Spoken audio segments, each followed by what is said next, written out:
Hello, everyone. Welcome to the Ryan Dosa podcast. I'm your host, Ryan Dosa. Today, we are joined by Mason Tolliver.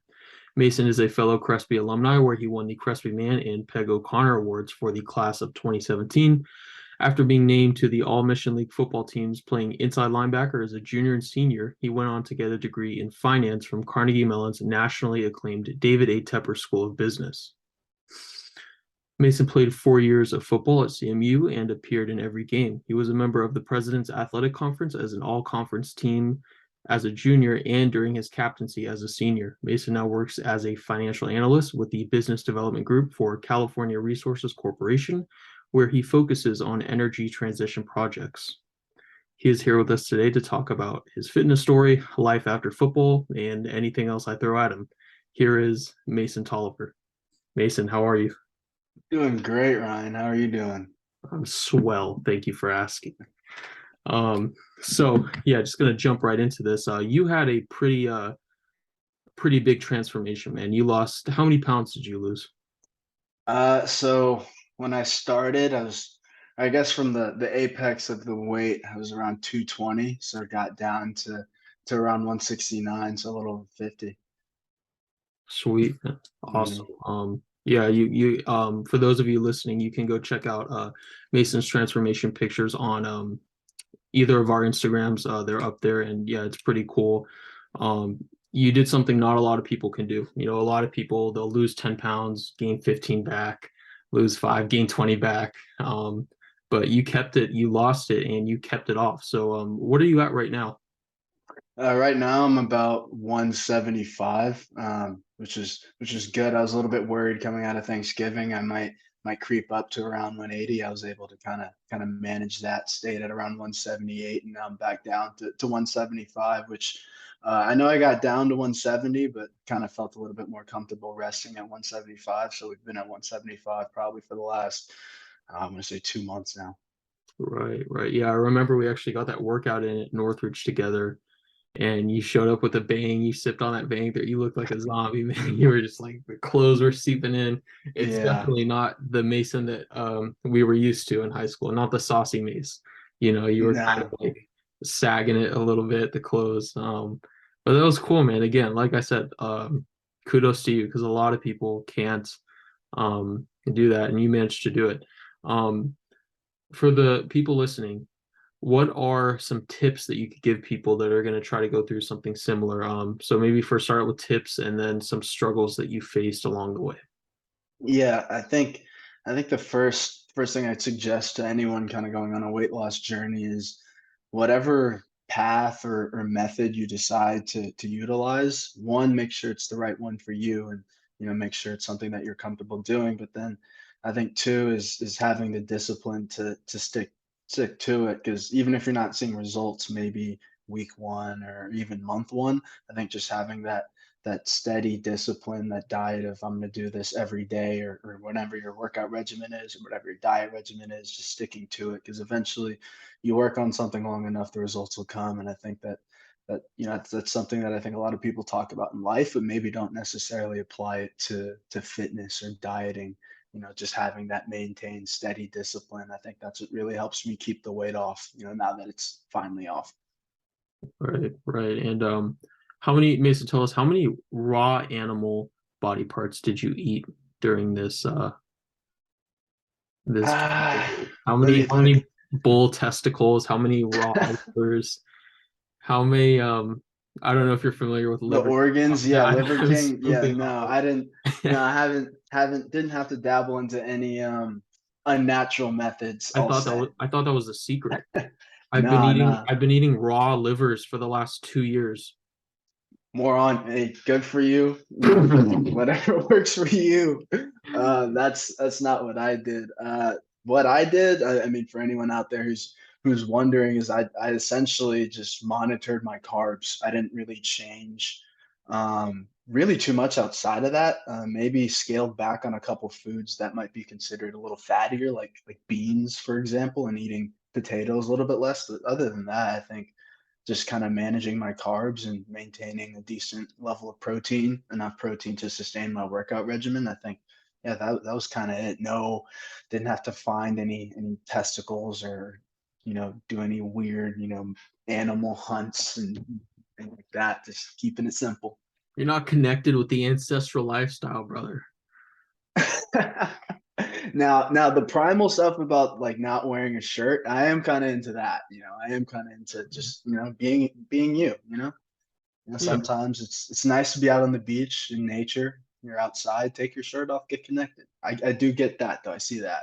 Yeah, no, absolutely. I mean, yeah, I talk shit about it, but there is, you know, there's some quote. It's like no one's smart enough to be wrong 100% of the time.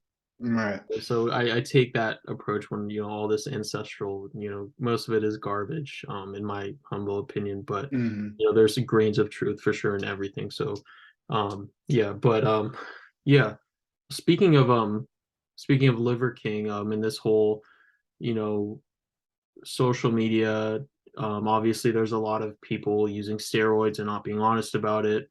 Um, what do you think, what kind of an impact do you see this having on the average user of social media's mental health, and how do you navigate that space personally?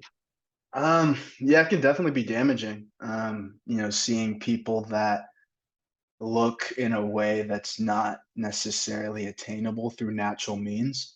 I think it could have maybe some potentially damning effects to younger people and those that are a little bit more vulnerable to believing things that they see, and kind of going into social media and treating as, hey, I see this fitness person and they have this great body, I need to have this great body and I need to do everything that they're doing, when in reality, maybe they're juicing or on HGH or what have you, and that's not necessarily attainable. So I think it's a balance of understanding that these people at the base of it, they're doing hard work. They're in the gym, they're dieting, they're watching what they're doing. So I think that there's, like you said, there's some good things that you can pull from what they're doing. But I think just kind of understanding that there might be a little extra going on.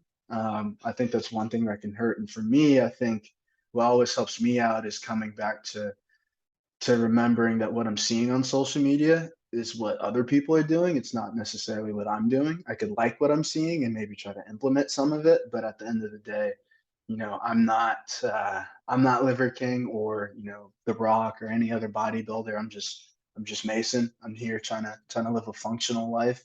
I'm at a weight and a body that I'm comfortable with, and I think having that mindset really helps. I think if you're really struggling with social media or anything like that, and kind of how in terms of fitness and what you should be looking for, I think just look for pages and groups that kind of make you feel comfortable and also encourage you to challenge yourself and push yourself and make you uncomfortable as well. I think you need a little bit of both there. Yes. Yeah, very well said. Very well said. You mentioned in there, you said, look, I'm Mason. I'm not Liver King. I'm not The Rock. I'm Mason. Speaking of Mason, what do you do? What's your current job? So I'm a financial analyst for the business development group at California Resources Corporation. Um, the way the business development group is sort of works, and this is kind of typical for a lot of energy companies, energy and power companies. So they'll have a business development group, and part of that group will be involved in new projects. Some of that will be cost reduction projects, and then there's sort of a hybrid team that'll work in sort of energy transition projects that can help in sort of both areas. So one is depending on, so CRC is an oil and gas company. That's the core. So a part of the business development group is focused on oil and gas, and from a new sort of business, and then another part of it is focused on an operational standpoint. And then there's a small group in which I'm a part of, that's a part of the energy transition that kind of has a hand in both.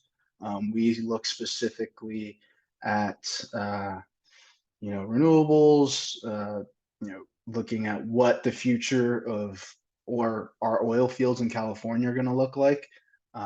There's a number of projects that we're working on with the state across a number of different sectors that I think Californians, once if they took some time to read into it. I know energy is not the most interesting stuff, but if you want to know where your power is coming from, and I know there's a big push for green power, looking at what the state's doing and looking at what CRC is doing, I think there's a lot of good things that we're doing to try to make the state greener and produce oil and gas at a safer and much better way than what's currently going on maybe in other parts of the world. I'll put it like that.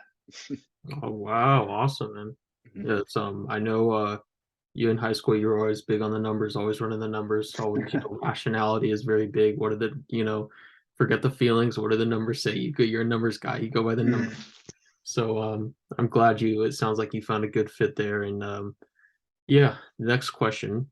So how do you balance work and happiness? Do you Mm. see your work as a means to an end, or do you see it as an end in and of itself? Uh, I see it more as a means to an end. I love what I do, don't get me wrong. But would I prefer a life where, I'm completely comfortable doing nothing and I can, kind of do whatever I want, whether that's, hang with my parents or, coach a small football team, just kind of have complete freedom of time. Obviously, anybody would want that. I would tend to think. But I think in terms of balancing work and happy, I think for me, it comes down to time management. If I'm thinking about work all of the time, then there's no way that I think I can be happy because I'll just get paranoid with all the things I need to do for work. But I think if just trying to manage when I work and keeping work hours and non-work hours. So right now it's non-work hours. So I literally just got an email. I'm not going to look at it until, well, I'll look at it, but I won't do anything actionable until tomorrow morning during work hours. Now, depending on what the email is, I might have to start my morning a little earlier. But again, it's keeping things separate so that I know at the end of the night when I close my laptop, that's me time. And I think that's what really helps me separate the two and find some semblance of work life balance that I think works for me. Mm, very profound. So you have most of your work on your laptop, your computer, and then your phone is kind of just for shits and giggles. Yeah, yeah. So I work in Excel a lot. So the way it's set up is I have kind of a bigger screen here and then a laptop. So I have two screens. And so I'm in Excel here and then laptop or other monitor here, responding to emails. Phone, I'll take calls every now and again. Um, we communicate a lot with different people across the state, across the region, even nationally and internationally. So just kind of having the phone flexibility is important, but I'd say I'm definitely more sort of laptop and monitor based than phone based. Awesome. Yeah, that's cool. I mean, man, I'm actively trying to get most of my work right now. Most of my work's on my phone. So Mm, my phone's this weird gray area where I don't know if it's recreation or it's work and play. What my kind of strategy for when I want to tune out, I just put the fucking thing on airplane mode and because I'll still need it to track I still track my calories. And mm, so that's my downtime when I eat. I want to be on downtime, do not disturb airplane mode. I can still put in the numbers and have it all, right. but and then yeah, I'm experimenting with like deleting Instagram occasionally, yeah. Have you thought about maybe just turning off or silencing notifications? That's something I actually did that a few weeks ago, and it's helped a lot. I know I've noticed that during work hours, I'm slightly more productive. I wasn't on Instagram a ton, but I've seen noticeable increases to my work productivity during the day just from having the notification silence and kind of moving that to personal time instead of like work time. That way we can still have Instagram. Because I know you're big on there. That's a potential business line for you. So I definitely don't want to shut that Yeah, I mean, no, honestly, I've had notifications off for the last like 2 years. down. I haven't gotten a notification in years. It's just addicting because Mhm. dopamine and the way that man, it's like a slot machine. You just boom, the second you're on their explore page, all these it's just so yeah, it's like you have all these. Someone was saying we're in a very interesting predicament because given how the human brain works, imagine like trying to be present at the dinner table with your significant other. And Mm, you have a wheelbarrow next to you, and in that wheelbarrow, you have every book ever written, you have every porn video ever shot, you have every cat video on YouTube, you have every news article in that wheelbarrow. how are you able to be present with your significant other across the table? Yeah, that's really tough. Yeah, it's damn near impossible, really. I mean, you have access to any information you want in that little wheelbarrow, i.e., your phone, and yeah, it makes it hard to be present. But I think that honestly, the value of being present now hasn't been more valuable. I know I kind of used the word valuable twice, but I think that having presence of mind and understanding the moments that you're in, I think is intrinsically more valuable than it has been in the past because so much of our lives is captured in technology that there seems to be a sort of a lack of maybe understanding the presence of moment. And it's something that I've noticed in athletes kind of coming up now, looking at high school, college, and young professionals, is that they have this incredible presence of mind and understanding of the moment. And it's like they always assume that they're on. Like these guys don't make as many, not as many boneheaded mistakes, it feels like, versus when we were coming up, maybe they're a little bit more rookies or young guys, in college making mistakes. I feel like that's kind of trended downwards. Obviously, guys are going to make mistakes naturally. That'll never change. Right. But I feel like that we're just kind of being more mature as a society. I think the ones that understand, kind of the advantages and disadvantages of social media, I think, are seeing that and kind of enjoying the present moment. That's just what I've noticed, kind of looking around.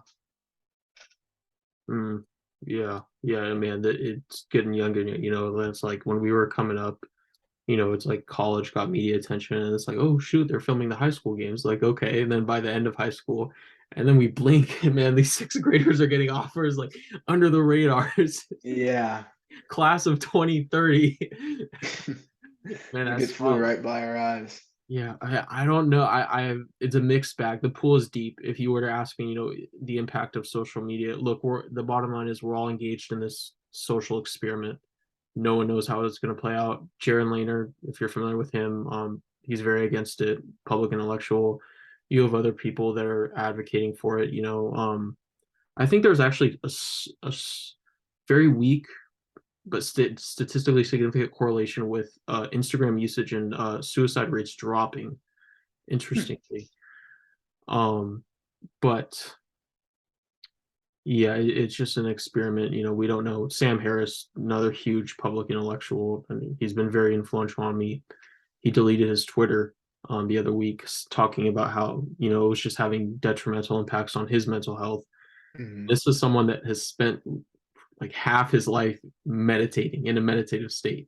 Hmm. So if it's having negative impacts on his mental health, I don't know what to do. Yeah. I don't know what to do with that. You could also look at it from, and this is just me playing devil's advocate here. I have nothing to support this at all. So this is just thought thought idea here. Maybe because he spent so much time, kind of in a meditative state, and you get to an app like Twitter.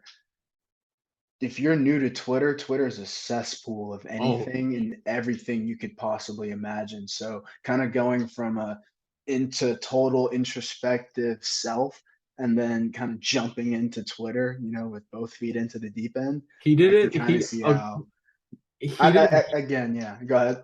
He he had been on it for years. He had like 1.5 million followers. He was big for 9 years. I think he did the work, and he averaged for like 7 years straight. He averaged two tweets a day.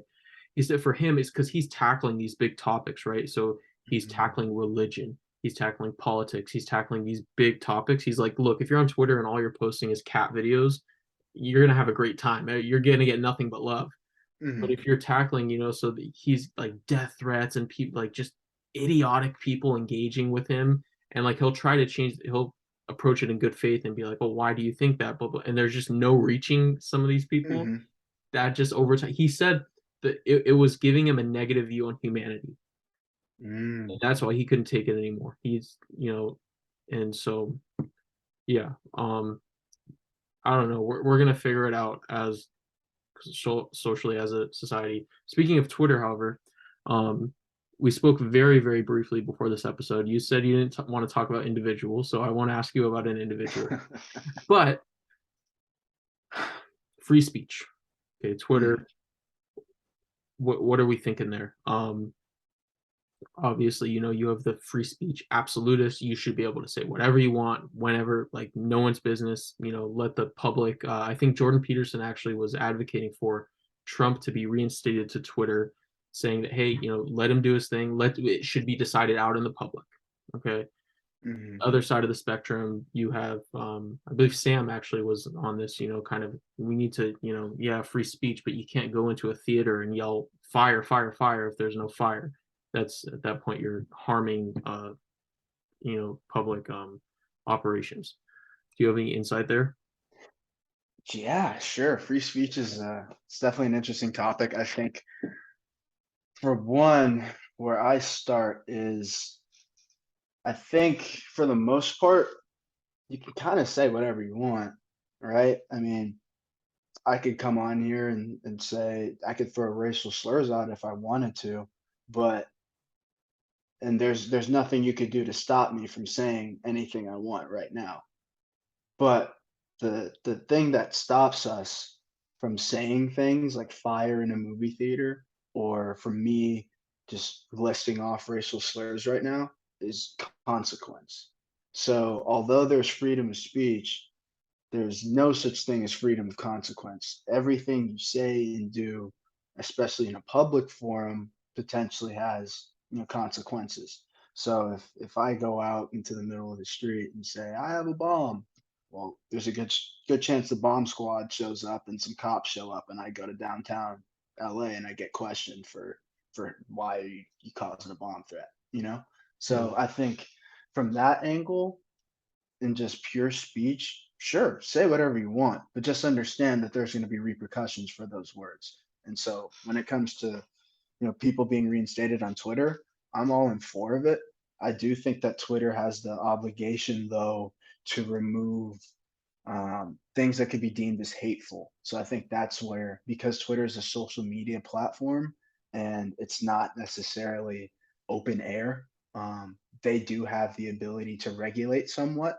So I do think that Twitter has to walk a fine line because you can't have, uh, child sex traffickers going on Twitter tweeting, hey, I got, I have a load or a sale ready for someone or looking to make a marketplace. You can't have that, so there's certain levels of speech that as a as an entity you can't allow in your platform, but at the same time the fact that America has consequences for the things that you say, and really everywhere has consequences for the things that you say. You should probably be able to say whatever you want, knowing the fact that the hammer is probably going to come down on the other side for whoever says anything that shouldn't be said in any given moment. Right, yeah, very well said. Very rational take on it. Uh, Last question, Mason Tolliver. What is the meaning of life? Wow, that's a tough one, no matter how you slice it. And I think that there's probably, I don't know, there's an infinite amount of correct answers, right? I think you could look at it from, and I'm going to answer this in saying that my answer is that every answer is right. Um, if if I wake up today or tomorrow and my meaning and my purpose for that day, my only purpose for that day is to deliver a financial spreadsheet to my boss, and if I've done that, I've won. Well, that's my meaning of life for that day. And sometimes that's all it is. Sometimes it's, I want to do something really nice for my mom. So I'm gonna buy her some jewelry or take her out to lunch, or something like that. Or sometimes it's, I just think it's smaller than these. Yeah, maybe I'm more leaning towards a more smaller, more narrow definition of the meaning of life, because often when you hear that question asked, people say, "Oh, the universe and God or aliens, a simulation." I think it's It's definitely aliens. I'm just gonna let's just call it agree to disagree. all right, all right. So I mean, even if it's aliens, then if it's aliens, and even more so, then I think our meaning of life should be the little things that are completely infinitesimally small and insignificant because why the hell do they even matter in the first place? Because if we're just a small speck of a small speck on a small speck in a big system, then shouldn't we be focusing on small things since we're so insignificant? Maybe the insignificant things are very significant. Maybe we should be focusing on the things that we keep pushing to the side because we think things like money or social status are more important. Maybe it's having lunch with your mom. Maybe it's taking your dog for a walk. Maybe it's you know enjoying enjoying an evening with friends. Maybe it's going on a trip with your significant other, exploring a new city, a new part of the world that you haven't been before. I think it's more so little moments than maybe the big, am I going to hell or not? You know? Well, you're definitely going to hell. I could I just tell mean, you that right. I figured, you know. I mean, it's purgatory or hell. I figured I wasn't going up top straight off the rip. So No, I'm just kidding. Very, very uh, profound answer there. Thank you for that. And yeah, I don't know. We might get cut off here, so this might be a good stopping ending point. Yeah, Mason, where can our listeners find you? yeah, so I'm on Instagram at Mason underscore Tolliver. That's MASON underscore TOLLIVER underscore. That's all lowercase, and then you can find me on Twitter at Mason Tolliver, I believe. Just type in my name onto Twitter or Instagram, and the the one with the Crespi photo or Carnegie Mellon football photo should pop up. Awesome, Mason. It's been a pleasure. Yeah, absolutely. Anytime, anytime.